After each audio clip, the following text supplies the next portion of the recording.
Kind of a The light Outer Worlds day. 2 seems to be expanding. But we got a new first look from IGN at the Outer Worlds 2, which is the follow-up RPG from Obsidian, the creators of Fallout New Vegas, as well as the previous Outer Worlds, and they made KOTOR 2. So they made a lot of classic RPGs. They got a new game coming, and IGN got a first look, so we're gonna talk about it. I thought he was gonna get impeached, but of course not. This nigga's lying about shit that doesn't even matter. Like, I seen on his health report, he said he had 4% body fat. Now, anybody who's into athletics, you know. Like, I seen a video that said LeBron has 6% body fat. According to when I was in my best shape, I think the lowest body fat I had during my wrestling days was like 9%. And I had abs back then. Like, I was fucking shredded. Like I said, I could look at somebody and I could just tell. I told y'all, I said, that nigga's lying. They said on his health report he weighs 224 pounds. I said he weighs between 240 and probably 280. A report came out that said he actually weighs 287. I said, I told you, you could just look at him. But on the health report, it said he had 4% body fat. Bro, you would have abs. You're more shredded than LeBron. This y'all president. What you lying about? So I have a theory about why they lying on his paperwork, but I'm not going to get into that because that's conspiracy theorist realm. I'm not going to get into that, chat. But why would you, if you want to lie on your test, you know, get a B. Why are you going for an A+ knowing damn for sure you're not even worthy of that A+? But I have a theory of why they're lying on this paperwork, but I'm not gonna go too deep into it. Let's look at this let's look into this goddamn Outer Worlds. Outer Worlds 2. Outer Worlds 2. Like I said, new RPG from Obsidian, creators of KOTOR 2, as well as Outer Worlds and Fallout New Vegas, which, fun fact for those unaware, Fallout New Vegas has one of the most annoying communities in gaming. They love to talk about it. Expanding in so many directions, and as part of our IGN First exclusive, consistent with North Korean propaganda, it is. RPG elements that'll give players deeper and more varied gameplay options. But now we're here to talk about worlds. These visuals look crispy. Regions across the different planets and moons. I appreciate that make up your the journey super in chat, the Outer twin. Worlds. I guess dropping a super bag on a super nigga like me would be super appropriate for a time like this. Yo, shout out to Real Malone with the $5 super chat. He said, smash that like button. Hit the fucking like button, YouTube chat.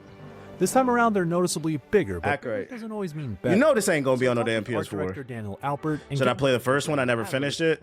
Yeah, because the first one literally ends on a cliffhanger. So this would be a direct follow-up. It's not like an anthology series. It's the stories are connected. Or you could watch a summary on YouTube. But then I don't know if that does it justice. Because in this game, it's a choose your own adventure. So the ending you get is dependent on what you did throughout the game. It's really up to you. The rewarding exploration, creating dense environments, and thinking about level design this time around. And we dig into the trenches of Golden Ridge for a first look at one of the new regions you'll explore and what that could tell us about the open zones to come. What's the top 5 most annoying gaming communities? Bloodborne, Silksong, Fallout, and what else? I would definitely put Bloodborne in there. Fallout's in there. Fallout, specifically Fallout New Vegas, not Fallout as a whole. The New Vegas fans are fucking annoying to me.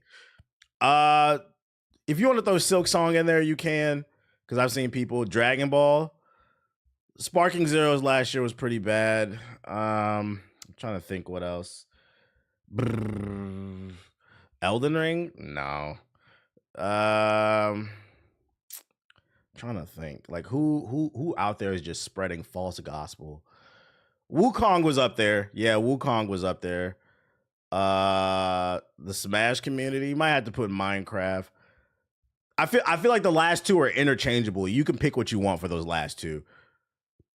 Matter of fact, I feel like the only definitive ones I can think of off the top of my head is definitely Bloodborne and Fallout New Vegas. Y'all niggas are annoying to me.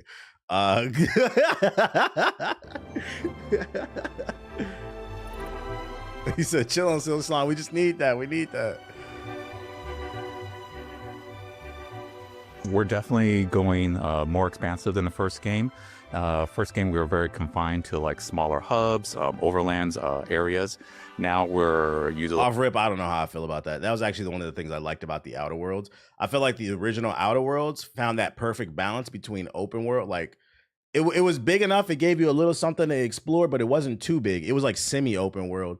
And they're talking about making it more expansive. I'm like, I'm already struggling with Assassin's Creed Shadows because it's too goddamn long. Even first Kazaa, it's a lot of exploration. These games are too goddamn long, man. Utilizing Unreal Engine 5. The Last of Us Season 2 about to expose a lot of gamers, LOL. What you mean, Trey? Expansive worlds. From point A to point B is a much larger territory that we can cover. Yes, I've played the Outer Worlds. I literally streamed the whole game. We have lots of little POIs and tinies that we can explore. Yeah, I mean, to piggyback on that, one of the very first things that we were targeting when we started the Outer Worlds 2 was to make these big, large, expansive areas. Really, it's what players kind of told us that they wanted the most. They changing up how they did the story. So, yeah, because they milking the shit. They've already confirmed season 3, and there's only 2 games. There are more seasons of the show than the fucking game. That's crazy. Working with Daniel. So that doesn't surprise me. I mean, they changed stuff in the first season. We sat down and we came up with a plan to how are we going to go do that, right? So we made sure that. What up, Shadow? We good over here? That we spent a lot of time and effort on making really cool looking POIs, point of interest, at distance to really kind of draw people. I mean, the space puzzle. Oh, the other game. No, I didn't play that. The beaten path a little bit. So when they're heading over there, we made sure that as you're rounding corners or you're doing things like that, you see little pops of interest. And so being able to kind of draw the player in those different directions. But another element that was also kind of really important as we're kind of doing all of this stuff is making sure that it was very interesting when you get there. So we made sure that we blanketed all of our areas with just cool, fun stuff. The fact that they even got this whole cover story says to me, usually these games are pretty good. To go unfold. Golden Ridge is an area on the moon sign of confidence within the Arcadia system, and that's owned by the Protectorate faction. It is rich with resources, but not teeming with life. So the water is poisoned. Someone on Twitter was saying they can't like this season because Ellie wasn't attractive. Wasn't Ellie a minor the majority of that game? That's fucking weird. It's desert. Also, it's a zombie apocalypse. Who gives a fuck? It has this kind of arid appearance. You niggas exposing yourselves. Really rich with resources, and this. He was 14 when she found her, and then during the time jump, wasn't she 17? Life over this landscape. Yeah, I mean, the resource itself, Zeranium, is new to the Outer Worlds 2 and what that means, but it's the thing that powers all of Protectorate society. All the automechanicals and their major machines kind of run off of this stuff, which is one of the major reasons that everybody's kind of fighting over this. Like a Star Wars map almost. Yeah, so that's kind of Golden Ridge's thing. Right, so you're going to get a lot of... Right. And she's lesbian, so she's not trying to fuck y'all anyway. And she like black women. Y'all hate black people. She's one of those N-word lovers. In the first game, right? So you're gonna have cool side quests, interesting characters to kind of go and meet and do all of that stuff. But we also made sure we added in a lot of cool little things for players to go find that are little collectible type things. We have these toss ball cards. We had a few of them in the first game. We've added a ton of those things. You can collect them. You get cool bonuses. She's 19 in part 2. He said, well, actually, she's 19. It doesn't change the fact that it's a video game. It's still a weird excuse not to watch something. Now, if there's something about the writing, the acting, the cinematography that you don't like about it, that's fine. It's still a disingenuous argument. There's no way to defend any of that shit. For having that stuff. And again, another thing that was really, really important to us early on is making sure that we are telling cool, fun stories as well. That's part of the reward is you go into these areas and you get to learn about the different NPCs. Should I Googled it? I didn't say you were. I was just saying that's not a hill you want to die on. That's all. I would defend that shit. Period. It's just a TV show, reward, but it's a cool, fun story reward that just really enhances the whole. Yeah, I seen the Oblivion leaks yesterday. I showed them things that we do before we get into any area. I don't care. I don't care about Oblivion. Conversations about the overall story, not only just with the overall story itself, but the factions and kind of what they were doing. What's important to them. Why was anybody in Golden Ridge? And that kind of really sets the stage. I'm thankful for your super chat, but this won't be enough to fund the purchase of the electric BBC. Yo, shout out to Trey Talks Music with the $5 super chat. He said, are you playing RuneScape Dragon Wilds? Don't ban me. Why would I ban you? I was just talking about it yesterday. It doesn't look bad. I think the issue with that game is it's too many games to play, man. Maybe I'll get that on a Steam sale. It doesn't look bad, I'm gonna be honest, compared to the old shit. RIP Expedition 33. What happened to Expedition 33? Why do female characters need to be defined by their looks anyway? The weird thing about the internet is it's full of people who say they won't play a game unless it has an attractive woman. But I feel like I don't know if y'all noticed that demographic of people who say things like that are usually people who can't pull women, and the ones they do pull are Walmart managers. So it's ironic. You say you won't play a game because the character's not fuckable, but the exact women that you do fuck look like Walmart managers. Like, I guess it's because you want to escape. It makes sense. You want to escape from your reality, I guess. Never mind. Like, you niggas not getting bad bitches. Shut up. We're like, okay, there was a fight here. Here's what they were fighting over. Here's kind of why this ended up in the way that it is. We want the trench lines here, maybe for gameplay reasons, but here's why it makes sense story-wise. And then what usually happens at that point is the pods, mixtures of area designers, narrative designers, environment artists. They kind of get together and really kind of discuss. Okay, well, like here's the broad level idea. How do we get to like the core idea of like what is in here? Now we on Expedition 33 over at Oblivion. Ah, okay. And that's usually how we kind of go through our areas and kind of set that stuff up. We intentionally design each of our worlds to feel different from each other. Right. Unique landscape every time you land on a new moon or new area. I like that. So it should intentional level design. You come here and it's like, oh, it's a little bit more of the same. No, this is completely different from the last moonscape you just came from. And the next one you're going to be visiting is completely different as well. That said, like one thing I think that is going to really pop to people when they first get in there, and it would be super noticeable, is we have these big open areas, and Golden Ridge may be like the most open out of all of them. I mean, it's gonna be what Starfield should have been. If that's the case, the original game is. It gives you a cool feeling of like, man, this is a world I can go and explore, and you can see again all of the nooks and crannies everywhere. Lots of cool things off in the distance to just like, yeah, I'm gonna go see that thing. I think that's going to show up almost immediately. I think, I won't get into what happens at the beginning of Golden Ridge, but there's a big state change in the area that where you first get over there, it's going to kind of blow people away, and it's going to make them, again, really want to go and investigate what's happening. I just hope, because they keep talking about how much more expansive this version of the game is going to be in comparison to the previous, I just hope that it's worth exploring, man. I don't want to be on a big-ass map full of trash and there's nothing. I hope there are cool characters. Like, I feel like the way you craft a world that's worth exploring is some of the best content only comes from you exploring. Like an example being like when I found the Moonveil. Like, I found the Moonveil in Elden Ring just exploring, and I went into a cave and I ended up getting one of the best weapons in the game. That shit was fun. It felt rewarding.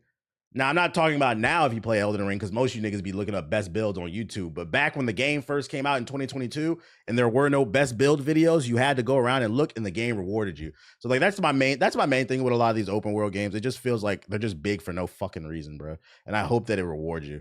I haven't played the first one in my backlog, but I'm interested. Play the first one because it ends on a cliffhanger. And all of that stuff, and you see that I Google best builds. Yo, bad.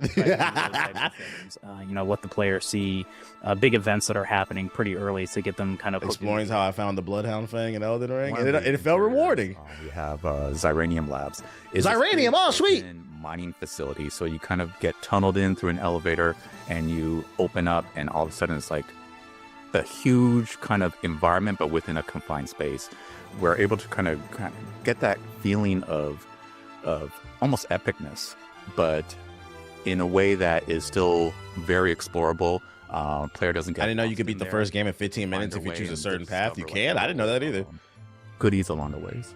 Well, again, I think a lot of what we're doing when we're building is that an enriching experience is we have a defined path that we want the player to go through. But in true Obsidian game style, we allow players to go everywhere and kind of experience whatever they want. So, when we go in there, we work with the environment artists and the audio designers to really draw the player around, either through visual markers or interesting things that they're kind of hearing. And so that's really what we use to kind of softly pull the player through areas. But again, we know pay attention to your environment. Put the most interesting elements in the spaces that we want them to kind of walk to and walk towards. We have this like decorative Art Nouveau touch kind of over everything, but we nailed exploration and Avowed. I forgot they made Avowed too. I'll give them Avowed too. People who played it seemed to really like it. I didn't play it. I wasn't interested. But I forgot they made that shit.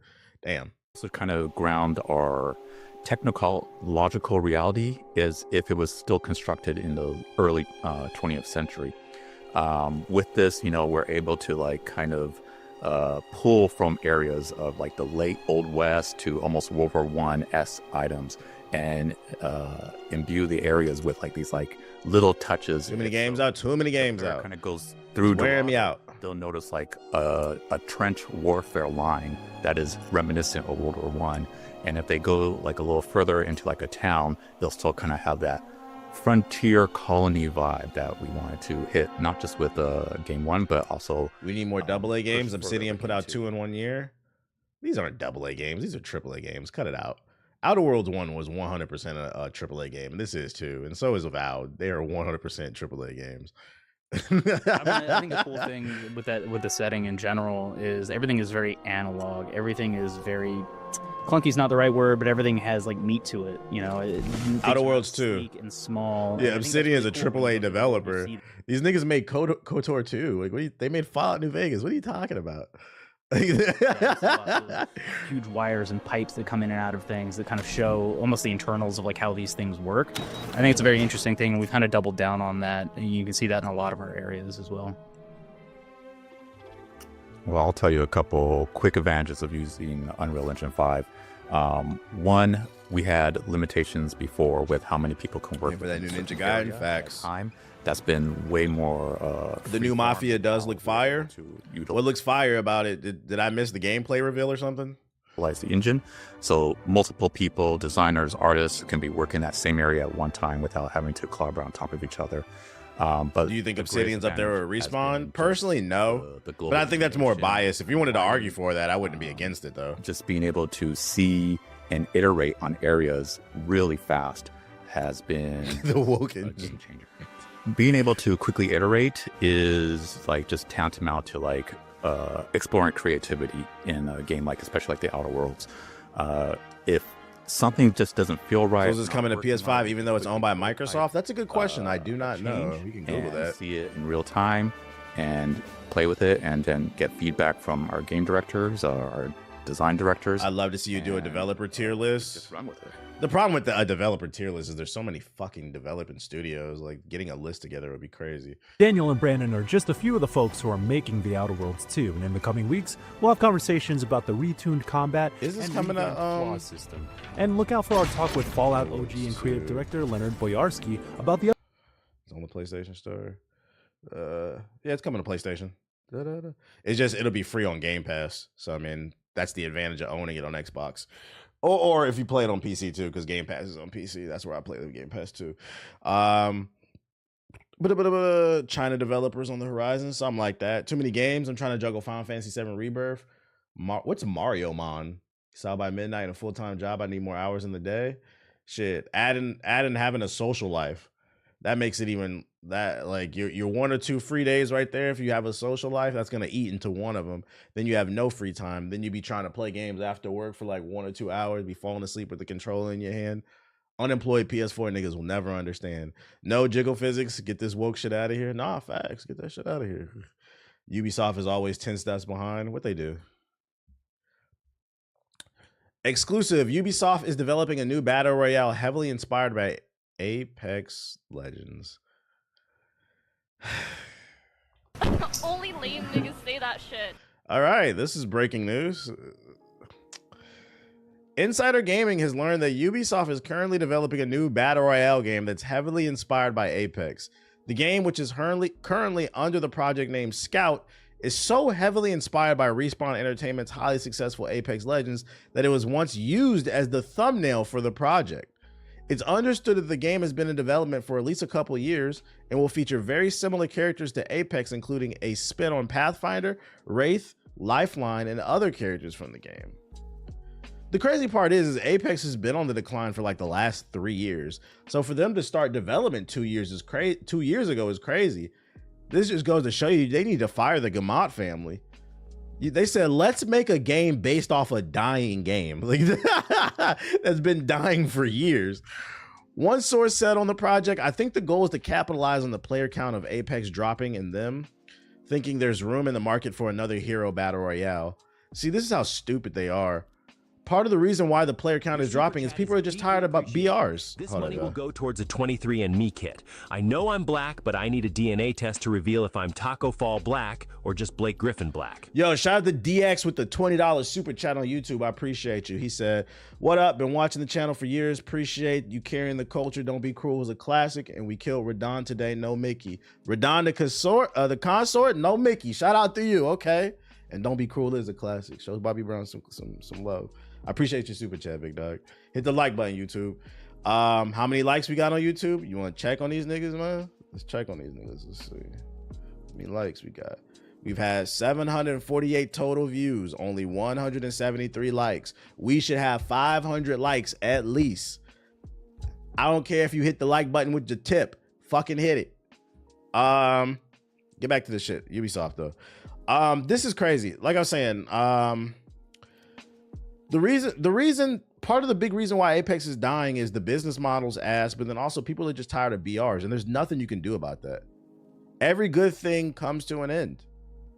And this game was great. This game was great from like 2019 to like maybe 2021, in my opinion, maybe 2022. Like, I think I got tired of this game right after they removed, what was the 3v3 TDM mode they removed? When they removed that shit, I was like kind of over it. That kept me into the game, but they removed it and I was like, eh. And then they started making unnecessarily changes to the arena. They started making unnecessary changes to it. It just ran its course, but it doesn't make, I will never call Apex a bad game. It's just a game that ran its course like anything else, man. And that's okay. So to say, oh, we can capitalize on losing the player count, you're under the assumption that they want to move on to another BR game. Who's to say they don't want to move on to Marvel Rivals? That's the new hot free-to-play game, bruh. Or a AAA game like the Outworlds 2 that we just mentioned. Interesting enough, though, the project seems to go against Ubisoft's own internal research team, who recently asked the question as to what's next after Battle Royale, while citing the decline in players across various Battle Royale games, including Apex. EA itself also admitted that Apex is no longer doing what it needs to do financially for the company, with CEO Andrew Wilson saying that the game will have a major update dubbed Apex Legends 2.0 in the future. As for whether EA can reinvigorate the franchise remains to be seen, but in Ubisoft's eyes at least, there's still room in the market for an Apex Legends style battle royale. This is crazy because they literally just took a major L off of X Defiant. The concept behind X Defiant was exactly the same. Call of Duty's failing right now, so let's create a multiplayer focused military shooter with different abilities that's going to be free to play, and we're going to try to eat into Call of Duty's market. And what happened? Black Ops smacked the fuck out of Ubisoft. It's crazy because Black Ops 6 is dead. Y'all got beat by a dead game. Didn't Ubisoft already have a BR already that failed? Yeah, Hyperscape. These niggas got beat by a zombie. This is crazy. Yeah, this game's DOA. I'm gonna call it right now. This game's DOA. This is one of the IPs that Tencent did not buy. I wonder if Tencent got a sneak peek behind this. I wonder if Tencent got a sneak peek before buying and creating that spinoff company. They were like, we don't want that in our portfolio. Hey, I'll try it. If this is real, I'll try it. Maybe they do something to innovate the formula to get us excited. But for now, I don't know about this news, chat. I don't know about this news. Ubisoft is not learning. Guillemot family needs to go. They need to go. The funny thing is they're asking the hard questions. What's next after BR? I agree. BR was a trend that was popular from 2016 all the way up to maybe like 2022. I feel like that's when people really started to get sick of it. With PUBG and Fortnite, Apex, Warzone for all the poor people. Oh, I take that back. I shouldn't call Warzone players poor. You guys aren't poor. You guys actually might be the richest of Apex of BR players, because the average Warzone player, they're a cheater. You guys have Zens. You guys got money. Wait, but they sell them at GameStop. They want me to cheat, nigga. They want me to cheat. You guys aren't poor. I apologize. You guys are just cheaters. You are culturally poor though. It'll be interesting how this plays out. It'll be interesting. I wouldn't be surprised if this rumor is true, because Ubisoft is known for making dumbass decisions. I think BRs are dead. No point in trying to go back. Yeah, I just want a regular multiplayer experience. They find a way to innovate off that shit. I'll tell you this much. It feels like the industry knows that BR games are dead, and they're trying to push the community towards extraction shooters. But it feels like the community as a whole doesn't really fuck with extraction shooters. Like, there's a niche, there's a subsection of gamers that do like that, but Escape from Tarkov is not a mainstream game. So that's why I don't think Marathon is going to be successful. Like, bro, we don't want to play fucking a $70 version of The Division's Dark Zone. Get that shit out my face. Just make a regular ass multiplayer game. God damn. Or focus on co-op. Can we get more co-op games? That shit is fun. Story-driven co-op games. I just brought Godzilla vs. Hulk #1 and Godzilla vs. Fantastic Four #1. Wait, Godzilla vs. Fantastic Four. That came out today? I didn't even know that was a thing. I knew Godzilla vs. the Hulk was a thing. I'm going to the comic book store after this, actually. I'm gonna look for that. That came out today, Nago? I was looking forward to reading that Hulk one. I heard Marathon was an extraction shooter and immediately exited the stream. It feels like I think the biggest problem with extraction shooters is there's like no point. There's no point to them. You go in, you get some loot, and then you go do it again. But like, I don't really feel satisfied playing that shit. Jump ship sounds like a cool. Got to go to the comic book store too. I'm glad you said that. I think the Fantastic Four one came out a month or two ago. Oh, I'm gonna ask if they have it then. If that's old, because that's old. I'm gonna ask if they have it. All right. What else we got? Oh, here's why this is the title of my YouTube stream. The PS4 peasants are about to be upset. Also news from Insider Gaming, the PlayStation 6 Portable can definitely run PS5 games. That's right, ladies and gentlemen. Not only are we 5 going on 6 years into the PS5's lifespan, and you niggas are still talking about PS4s, but now we're talking about the PlayStation 6, and there's a rumor that a PSP 2 is supposed to come out that can run PS5 games. We might get a handheld PS5 before you ever touch one, nigga. Yo, shout out to Pepito with the sub. Listen up, PS4 peasants, come to the front. It doesn't matter how many times you drop down into Tomato Town, the world's gonna keep spinning. The PlayStation 6 Portable claims have been updated with more information clarifying that the handheld will be able to run PS5 games with a scaled down experience. PS6 Portable can run PS5 games at a lower resolution and frame rate. Yesterday, information about a next-gen PlayStation 6 Portable surfaced online, with Kepler L2 claiming that the portable version of the upcoming console will not be as powerful as the PS5, and the handheld features a 15-watt SoC on nerd shit. Today, the user has clarified on NeoGAF, Gaming Leaks and Rumors, that the PS6 Portable can definitely run PS5 games, just not at the same resolution and FPS, mainly due to the lower memory bandwidth. So it'd probably be like more powerful than a PS4 Pro, but not quite a PS5. But that's really not that big of a deal because it's going to be a handheld, so it's going to be on a smaller screen. So because it doesn't have to display the image at a higher resolution, they can still run the PS5 textures, basically. But this won't be enough to fund the purchase. Yo, shout out to William.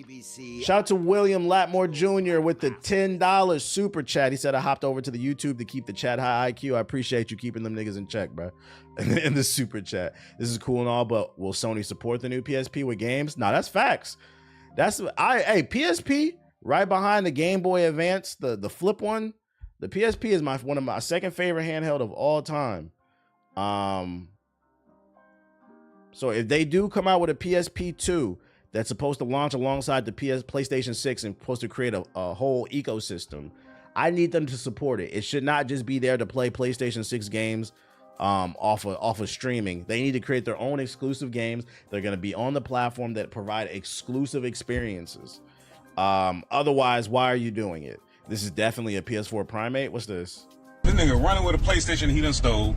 He done stole a PlayStation. He running, the people chasing him, they got a gun. He done stole a PlayStation, bro. He done stole a PlayStation. Bruh. Bruh, take the PlayStation back, bruh. They're gonna shoot you. The man got a gun. The man got a gun. He done stole a PlayStation, bro. They got him running. I can't stress enough that video games are not that important, chat. You don't need to steal game consoles. You need to get a job. You don't need to steal game consoles. You need to get a job. Stealing food, first of all, I'm not going to condone stealing, period. But stealing food, like shoes, clothes, because maybe you can't afford it, at least I understand that. You're fighting for survival and you feel like your back's against the wall, so I'm not going to judge that. You're running down the street with a fucking PS5. Get a job. Where is the shame, bro? Where is the shame? And you know the crazy part is this is a very unique takeaway. I'm gonna take away from this shit. This nigga ran about a half a mile in this video. Keep going, guys. Chase him. Bro, you should be on a track. You should be on a track and field team. This dude can run. Go do something positive. Join the football team. Bruh. He carried, how much a PS5 weigh? Let's see, PS5 weight. A PS5 weighs 10 pounds, 9.9 pounds. You add the box, that's 10 pounds.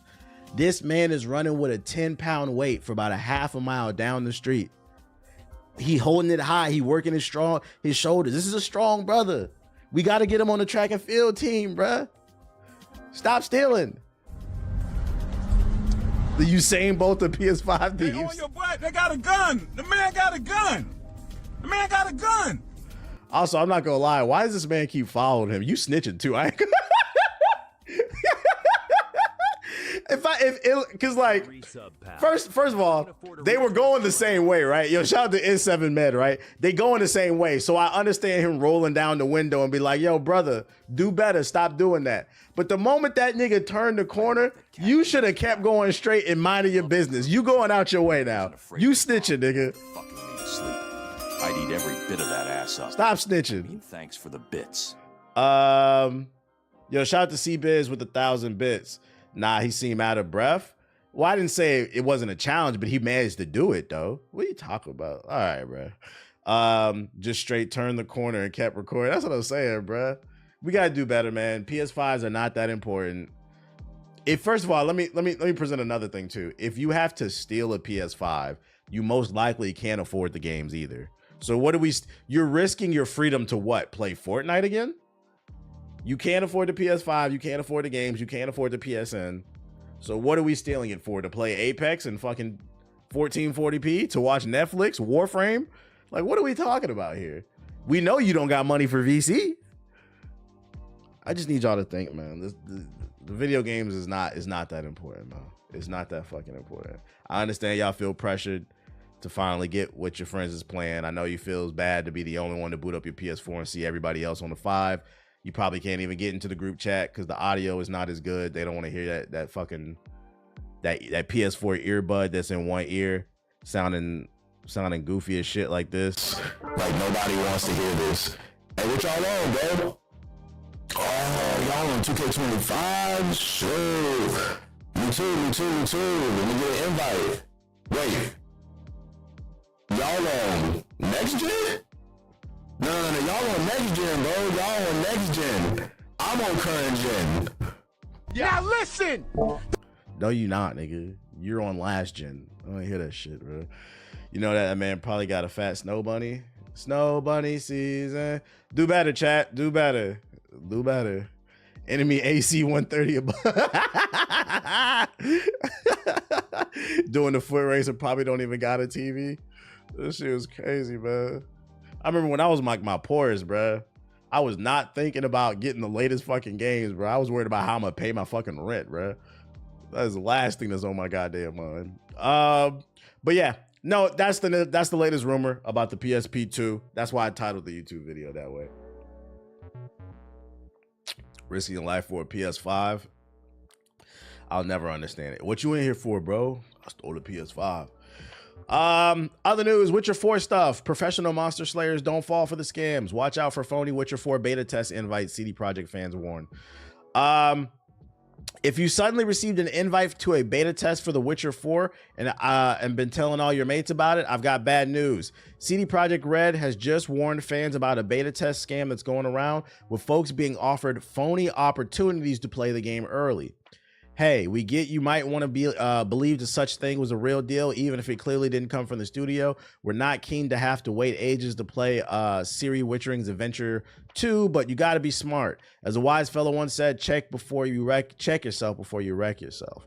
Recently, we've been getting reports from some community members that have been invited to a beta test of The Witcher 4. This is a scam, according to CD Projekt Red's tweet. We've been taking the necessary steps to take this fraudulent messaging down. That said, if you receive any invites to or stumble upon news of one, we kindly ask you to snitch. So just be aware, there are beta invites going out for The Witcher 4. It's not real. And I'm not gonna lie, if you click that link and you sign up and somebody got your information, you deserve to get scammed. Let me tell you why. This sounds really mean to say, but you're fucking stupid. Shout out. They don't really do beta tests for single player games. Here. So you a real ass nigga for that, my nigga. Who's falling for this? Like, I really want you to think about this.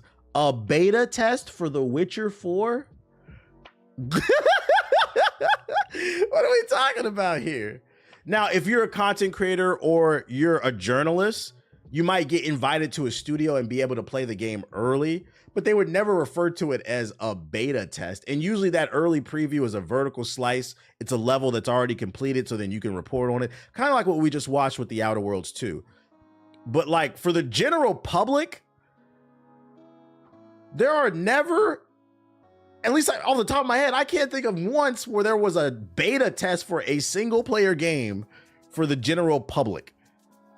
Beta tests are for multiplayer games. QA is for that, right? And QA is a job. I saw that on an Instagram ad. It didn't look real. Shit is fucking crazy. I can see a lot of people falling for it after years of working in IT. People are kind of dumb. So just be aware, it's going around. It's not real. Don't click it. I know a lot of you guys are excited for The Witcher 4, but it's not real. What else I got for you? Switch 2 reveal doesn't make Microsoft nervous about its own next-gen plans, Phil Spencer says. Microsoft CEO Phil Spencer has reacted to the Switch 2 announcement, saying the company wants to support the console and that Nintendo's announcement of the system doesn't make Microsoft nervous about its own next-gen plans. They say, we ain't pussy. We got Game Pass over here. Appreciate you, Howard Beats. Speaking to Variety, Spencer said Microsoft has already supported the original Switch through titles like Minecraft, Pentiment, and Grounded. And looking ahead, Spencer said, I want to support the Switch too. When you Translation. Yo, shout out to Black Guy with the sub. Into oblivion. Translation. Microsoft is not done whoring out their IPs. Our games, Forza will be pimped out on the Switch 2. Nintendo has been a great partner. We think it's a unique way for us to reach players who aren't PC players, who aren't players on Xbox. It lets us continue to grow our community of people that care about the franchises that we have, and that's really important for us to make sure we continue to invest in our games, he said. Spencer added, I'm a really big believer in what Nintendo means for this industry and us continuing to support them, and getting the support from them for our franchises, I think, is an important part of our future. We need Master Chief on the next Smash Bros. That would be fire, jokes aside.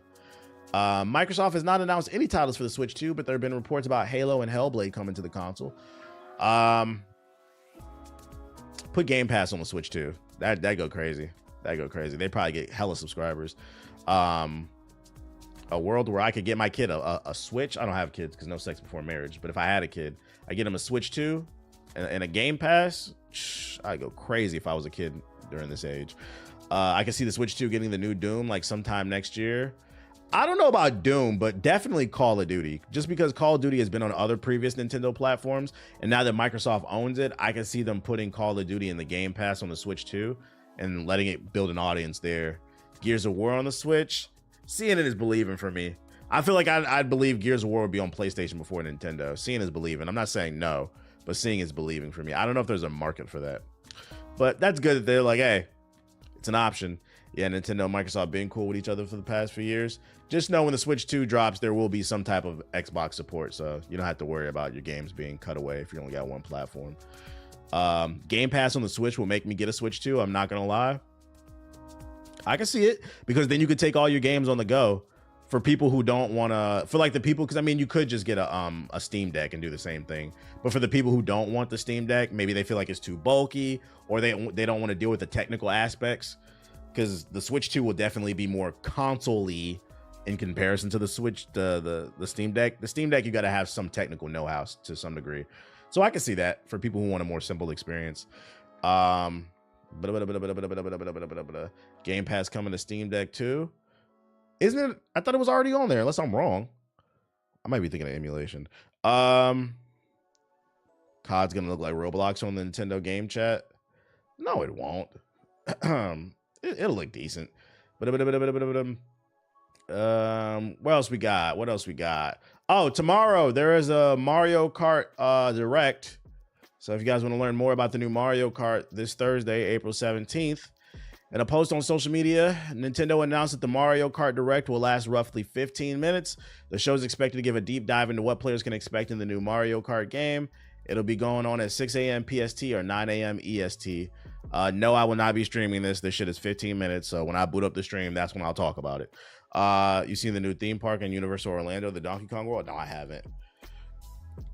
I do think the Switch 2 is going to be more M-rated friendly. I hope so.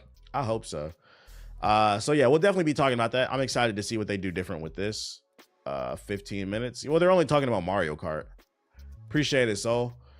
Ghost of Yote was bug-free, even in early stages of development. We got some good news. It seems like Ghost of Yote is on track.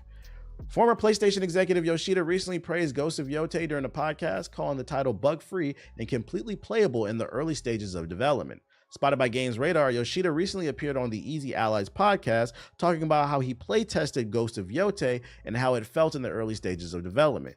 Yoshida stated that Sucker Punch has always, from the very early stages of development, had a playable experience. Whenever you try the game, it's kind of bug-free. Somehow the game doesn't crash, even after they have been changing the battle so many times, but still, it always works.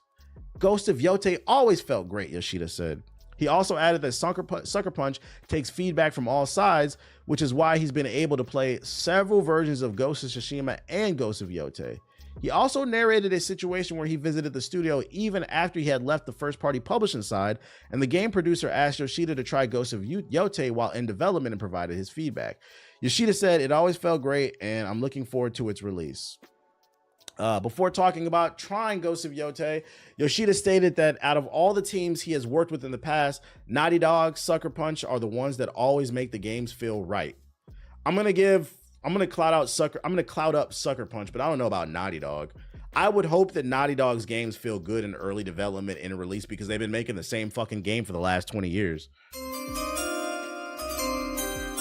Uncharted 1, Uncharted 2, Uncharted 3, Uncharted 4, Uncharted, the remastered collection, The Last of Us remastered for the PS4, The Last of Us 2, The Last of Us 1 remastered for the PS5, The Last of Us 2 remastered, The Last of Us Season 1, The Last of Us Season 2. Also, they just released the full collection of The Last of Us 1 and 2 remastered for the PS5. They've been making the same fucking game for the last 20 years, and I'm dying on that hill, you bitch ass niggas.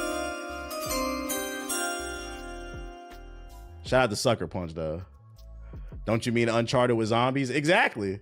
I remember when I got so much hate because I've been saying, isn't that funny when I say that shit out loud? Isn't that funny how I just listed all those Last of Us releases? I've been saying this shit on the podcast for like 10 years now. And I remember when I first started saying that shit, I got so much hate.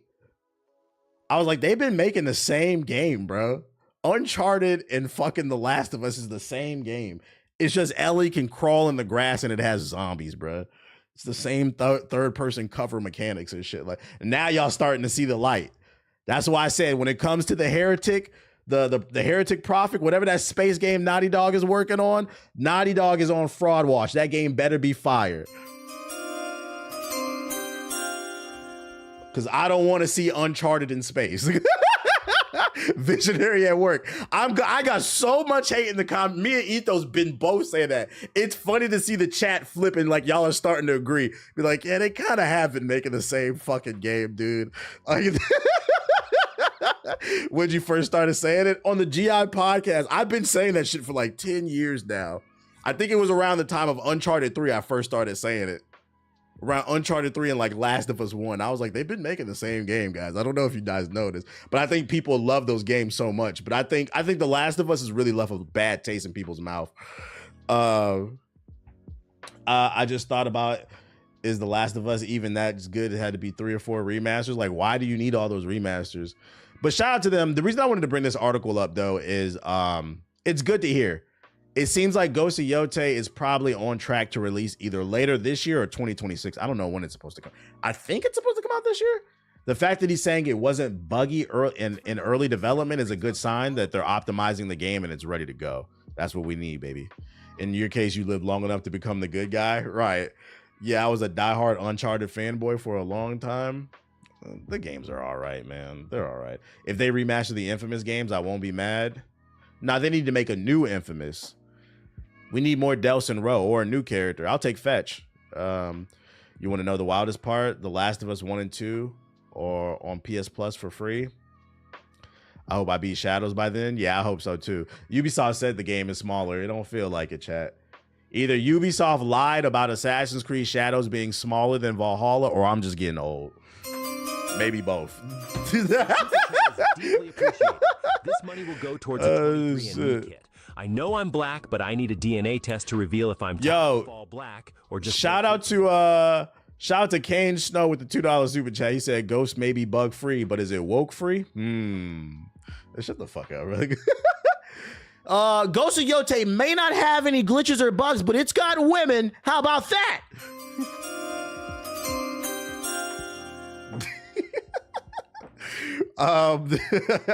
It's smaller because there's nothing in the mountains. Nah, I feel that. The Last of Us, perfect. PS6 exclusive. I'm calling it now. Yeah, I talk about the PSP too. I'm 56 hours into AC Shadows. I don't think it's smaller. Yeah, I got a crazy amount of hours too. We got the system requirements for those interested in the marathon beta or alpha. So to clear all the main missions and side missions and get about 90% of the viewpoints, all legendary weapons, it took me 110 hours. I got all the viewpoints now. I'm just clearing everything else out. So the minimum specs to run it on PC, you need a Core i5 or Ryzen 5. You need a 1050 or 55. I don't know this Radeon shit. Y'all can read this shit right here. And then you need 4 gigabytes of video RAM. So I'm not gonna lie, these specs are not too intense, but these are the minimum. What's the recommended? You don't have a to take on the bench? Do they not have the recommended? They don't have a recommended. I mean, if we're just going off the minimum, it sounds like this game's gonna be pretty optimized. It's not pushing any boundaries in terms of graphics. You seen the new Black Mirror? Nah. Ghost of Woke-Tay. I'm about 90 hours in, and it definitely needs more side. 3. How many hours have you put into AC Shadows by clearing the map? I had between like 30 and 40 hours on it.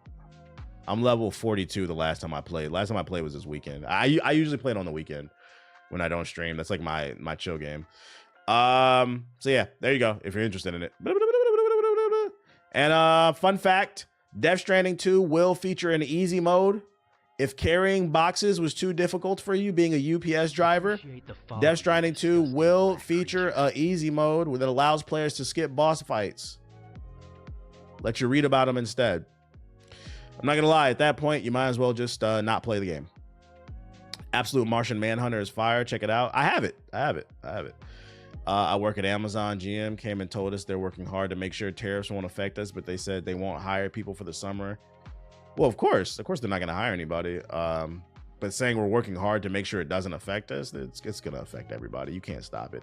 That nigga bumped it up to 245%. We're too reliant on their cheap labor.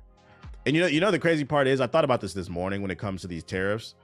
The whole reason that he's implementing these tariffs is because they want to bring jobs back to America, right? Which is good in theory, right? But I think the way that they should go about it is they should have gave these companies a grace period. Like, hey, we want to bring more manufacturing back to America. So in the next 5 to 10 years, you need to make sure you're allocating this amount of resources to Americans to, you need to build. They needed time to build the facilities, right? Yeah, we needed time to build the infrastructure. You can't just make a fucking facility out of your ass, right? But I had this thought this morning.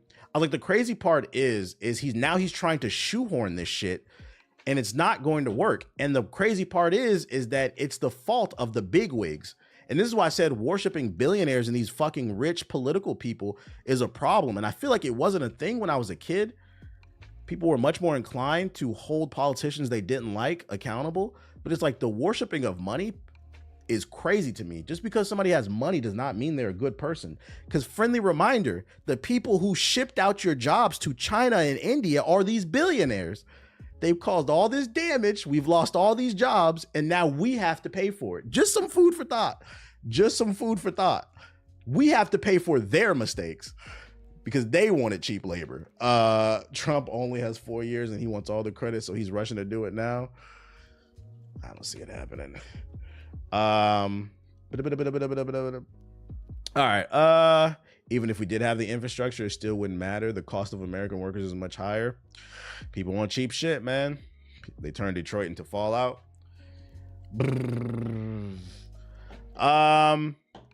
Detroit's been Fallout for a while. What are you talking about? Let me stop. Doom. Here's a limited edition Doom Dark Ages console. If you're into this, it's coming. I don't know. I don't really care about this shit. I don't really buy limited edition consoles, but it's coming if you want custom art for the game or whatever.